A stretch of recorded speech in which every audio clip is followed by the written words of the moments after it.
I'm a large animal veterinarian. I've practiced for 30 years. This is something that all Americans need to be aware of.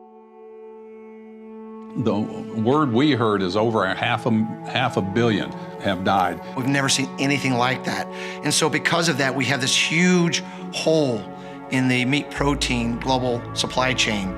So we're now in the recognition phase of them realizing the magnitude of the problem. And again, this is something, it's a national security risk, it's a food security risk, and this is something that we need to be very vigilant, not just as people in government, but as consumers. So the issue not is there a problem? The issue is, what do we do about it?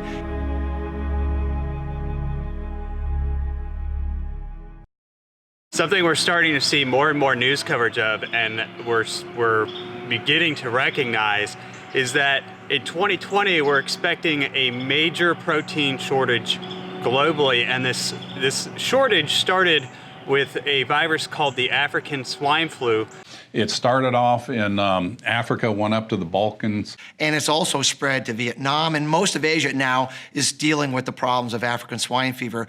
Cut across Russia to Asia. That whole area is infected with African swine fever. And it's highly contagious. It can be found in food and water, and it just, once it gets going, it's really, really hard to contain it. It's a very stable virus that can be transported in feed, in products that come from an Asian countries that's affected. It can come here. So when people buy those pig ears in the stores, whether it's a supermarket, a pet supply store, or offline, that can harbor African swine fever that comes into this country. And so we know it's going to spread.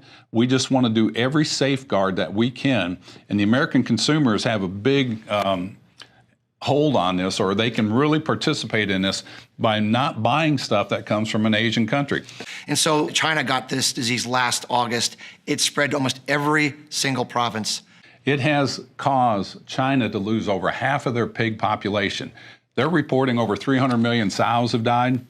The word we heard is over half a billion. Over 500 million pigs have died. It's got a high mortality rate of about 96%. It's expected to hit as far down as Australia. The pandemic has wiped out more than 25% of the pigs or pork on planet Earth. I mean, it is a huge pandemic, and it's been spreading fairly quickly. China has failed to maintain control over it, but it's a hard thing to get control over because it's constantly spreading. Cambodia is the front line in a battle to halt the outbreak, which has ravaged pig herds across Asia, causing shortages and pushing up the price of pork by almost 40%. On Cambodian TV, pictures of another smuggling attempt, this time at night, but police were waiting. Smuggled meat is a big concern, but the disease can also be carried by ordinary travellers and truck drivers. Some pig herds in Cambodia are now infected, and the culling of thousands of animals has begun. Already millions have had to be slaughtered in China and Vietnam, while cases have also been discovered in Mongolia, Hong Kong and the DPRK. Banning the border movement of pigs would be one of the things that would be recommended, but it would be working only in principle because of the porous border. In South Korea, they're actually taking out pigs with drones and snipers. They found an infected pig in the demilitarized zone between North Korea and South Korea, so we can bet that North Korea is heavily affected with the African swine flu at this point in time. So this is an issue that is spreading and is wiping out pork across the planet. And what's happening is it's creating shortages elsewhere, but we're not quite noticing it yet. In Australia, for example, they had to have a lot of herd culling of cattle because droughts and other climate issues that Australia has been having, the farmers have had to cull a lot of cattle. Their prices have been artificially maintained by the fact that China's having to buy more beef to offset the pork shortages that they're having. So China's been buying beef from Australia. It's expected that that oversupply coming from Australia is going to end in 2020, in which case, where is China going to get their meat from? We don't really know. What we do know is that just in China alone, The amount of hogs that have been removed from the market will take 3 to 5 years to recover the herd sizes that they had. They have been trying to breed these astronomically huge pigs, 1,100-pound pigs. The reality is that to replace the herd sizes would take 3 to 5 years from now, and this disease is becoming a global pandemic. Here in the U.S., we're already seeing farmers take preventative measures against the African swine flu spreading there. It's definitely something to be concerned about. With Australia running out of their oversupply of beef from culling their herds, we are starting to look at other resources of beef that will probably be impacted, including the U.S. China's already been buying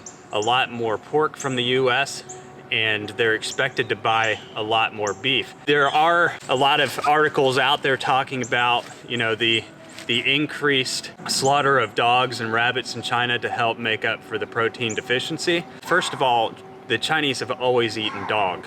They even have a dog meat festival. So it's not an unusual thing for the Chinese to be eating dog. What we have to realize is that the beef is probably going to be impacted the most in 2020, because in China, eating beef and lamb are really, or sheep's meat, I guess what they call it, but those are signs of high class in their culture. So as beef kind of makes its way into the country, we're going to see a draw towards beef and sheep and lamb in China because of the status that comes with it. If you eat it, you're of higher status there. I think that it's going to impact our beef market more than anything else, but they are eating more rabbit, they are eating more dog. They're getting chickens out of Ukraine. Ukraine seems to be benefiting from the chicken side. Australia seems to be benefiting from the cattle side. And like I said, Australia's surplus of cattle hitting the market is probably going to end going into 2020. I think that they've culled a lot of their herds back in Australia. They'll probably go back to normal production next year. That is a concern that we should all have, is how much is meat going to cost us in the future. African swine flu is, in my opinion, just the beginning of pandemics that we might be seeing as the climate changes going forward. There's been a lot of studies on the spreading of these viruses with changes in our climate. Some of these studies link the changes to ticks, because ticks help spread the African swine flu. Depending on temperatures and levels of humidity, ticks can move in different areas. They're not the type of bug that is killed off by cold weather. What actually helps ticks is the level of humidity in the air. As we see drastic changes in our weather, we have these weeks of super hot weather or days, and then they immediately switch over to extremely cold weather. Something that you'll notice is a lot more dew and a lot more ground moisture from those events. So soil hydrology has a lot to do with ticks being able to spread faster. The dips and troughs of weather patterns allow ticks to migrate further, but that's not really what's helping to spread the African swine flu.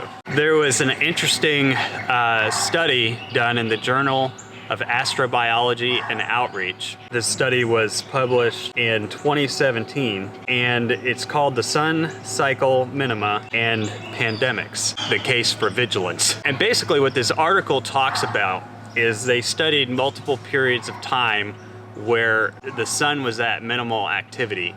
What they've realized in this study is that there seems to be a causal correlation between the increase of viral diseases, including influenza, and solar activity. But they've also linked this to the electromagnetic activity of Earth itself. One of the deadliest pandemics gripped the Earth, and it was called the Spanish flu. 1/3 of the Earth's population became infected with it, and the disease ended up killing off approximately 20 million individuals. Although generally a common virus, this particular one was a unique strain of it. Every 11 years, the Spanish flu bacteria was pushed down into the Earth's atmosphere from deposits of frozen comets that had landed in our atmosphere. This 11-year cycle was consistent across 250 years of flu outbreaks. So what happens is during solar minimum, electrically charged bacteria and viruses are able to enter the Earth's atmosphere because there's less electromagnetic energy protecting the Earth. Did you know that many alien viruses and bacteria rain down on us from outer space? As these particles enter the Earth's atmosphere, they interact with the particles and bacteria that have been here. When they hit the ground level, they start to cause mutations in cells and viruses, bacteria, because they're providing a different source of energy. They're helping them evolve in a different way. Back in 2006, the STS-114 shuttle mission grew Salmonella bacterium on board the spacecraft to see how it would develop in space. The scientists believed that the research study would be routine, but as the bacteria grew, the crew were plunged into a science fiction plotline as the Salmonella displayed drastic mutations. The Salmonella bacteria had 167 genes that exhibited alterations, and 73 proteins productions were altered. What is more shocking is that when tested in lab mice, the mutant germ was far more deadlier and prominent with fewer bacteria required. And something that we know is that humans and other species are generally become over time immune to certain viruses and diseases.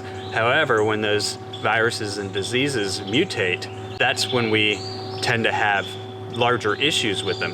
And so what we're seeing is during these times of solar minimum and times of less electromagnetic activity, these mutations happen more frequently. There is definitely an increase in viral infections during that time. It doesn't mean that they don't happen at other times as well. It just seems to be an increase during that time, and a lot of it has to do with the virus's ability to mutate and grow into new strands or even develop on hosts in different ways than they were in the past. And so it's not unusual that you see outbreaks like what we're seeing with the African swine flu during minimum periods, and throughout history that has been the case. Now what this study actually points out is that since 2009 to 2010, the last minimum period at the beginning of solar cycle 24, we've seen an increase again in viral diseases across the globe. Viral diseases in people, to plants and animals.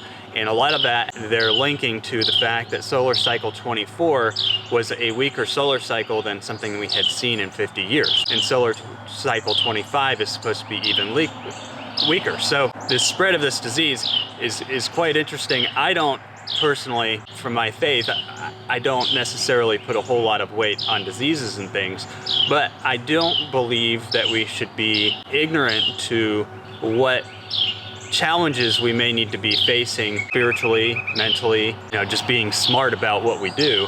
And as we enter this longer duration of time of low solar activity, combined with a potential pole shift, which is weakening our electromagnetic field, these seem to be pandemics that arise with that period of time. So as we see this cycle with pork begin to hit our meat industry, something to keep in mind is that there are other things that could happen in the future. So we've got the pork industry really kind of suffering.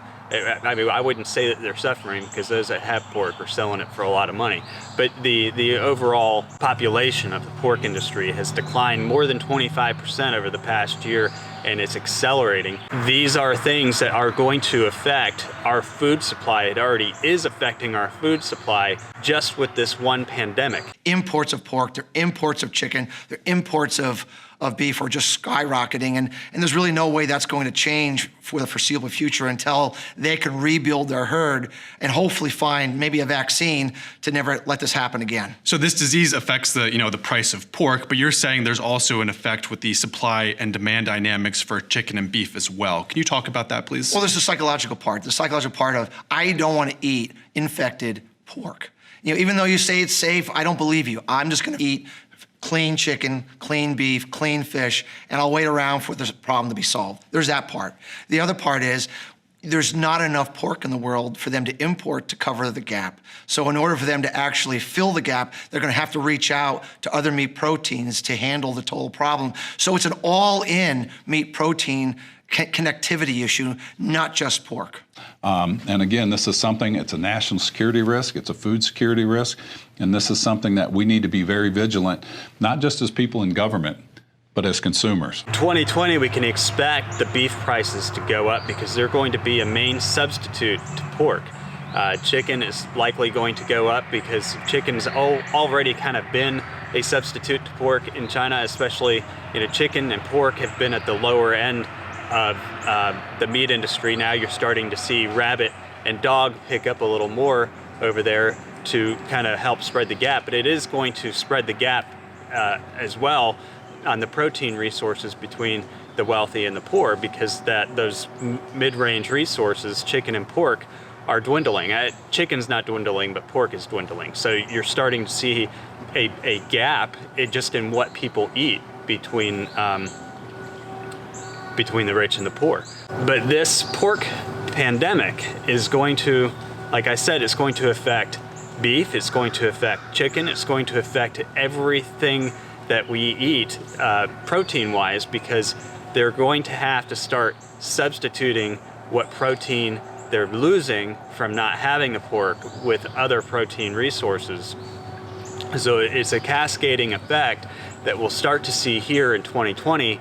Smithfield Foods has warned about the pandemic hitting the U.S. They've warned about the coming pork shortages, and they've also warned that it's going to cascade over into other meat industries. As we know, it already is globally. And this is, you think of it as a problem in China. This isn't just a problem in China. It's all of East Asia, North Korea, South Korea.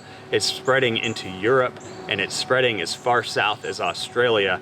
This is a major breakout, and it's happening at a very fast pace, and the further that it spreads, the faster it spreads. And so this is something that we could see a very large portion of the population of pork wiped out, and from that we're going to see an increase of culling of other animals. Now the U.S. has actually recently lifted some of their inspection rules on pork facilities to help process pork faster and get it out onto the market.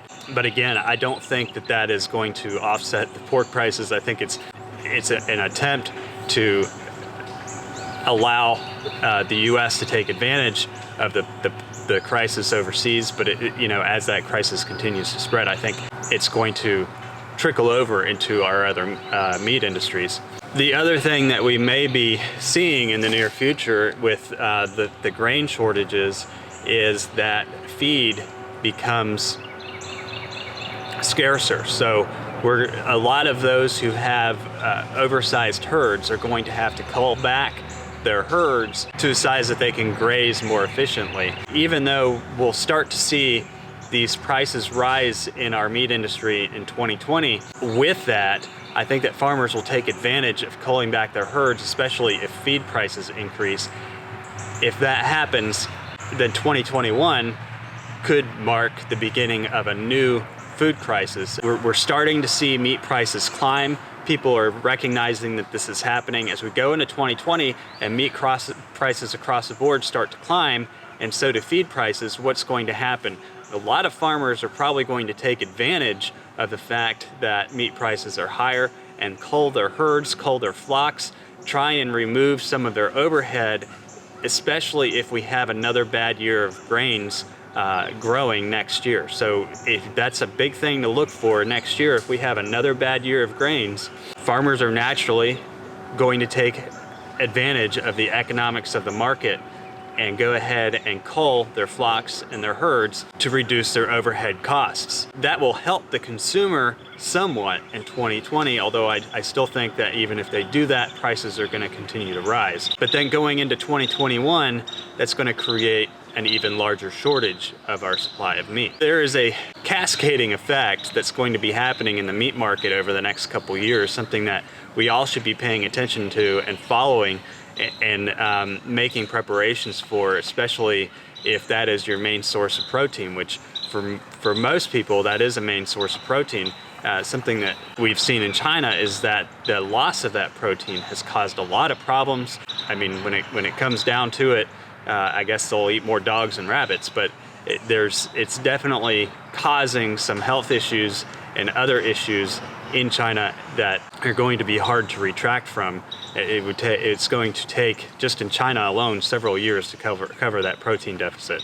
Now, something you can do if you live in an agricultural community or anywhere close to an agricultural community is you can look up some of your co-ops. You could go directly to packaging facilities, and sometimes they'll offer you package deals where you can buy meat based on the animal. So for example, we recently ordered a hog and a quarter cow from a butchering facility, and what they'll do is they'll give us a quarter of a cow butchered and in cookable meat form. They age dry it and everything, and then we'll also get a hog that we're splitting with a neighbor. That's several hundred pounds of meat that we'll be able to put into our freezer, and we're only paying about $3 a pound for it, whereas for some of those steaks and some of those meat products, if you went to the store and bought it directly from a grocery store, you'd pay $6 or $7 a pound. If you were to buy it directly from some of the small farms, you'd pay about $8 or $9 a pound for similar meat. But if you buy it from some of your more regional packaging facilities or farmer co-ops, that's where you can get some pretty decent prices per pound of meat by buying, a full pig or a half a cow or a quarter of a cow, and you can freeze it and eat it as you will, and that is a good portion of meat that'll last you for quite a bit of time at a discount. That's just a suggestion of what you could do to offset some of that. So as we have ended the 2019 crop season, very short crop season, I will be focusing a little more on our livestock industry and talking about some of the climate, political, and economic challenges that our livestock industry is facing, especially going into 2020, where it looks like we're going to be having some serious issues with supplies. Hopefully offer some advice on what farmers can do to take advantage of the market. I think that a lot of our farmers over the past year have been under attack from climate activists, and a lot of it just comes down to, especially with cattle, a misunderstanding or an uneducated perspective on the actual impacts that these animals have on our environment, and the ability of our farmers to be good, outstanding stewards of the lands that we know and love. But a lot of that comes down to the consumers' support of the industry to be able to keep the agricultural community strong, which is in turn creating a much better environment. Now, that doesn't mean that all farmers are good stewards, and I'm probably going to be doing some videos coming up on soil quality and things that farmers can do to help improve that soil quality. But I've got a lot of interesting topics that I want to cover, especially when it comes to the livestock industry, that I think a lot of you will find very interesting.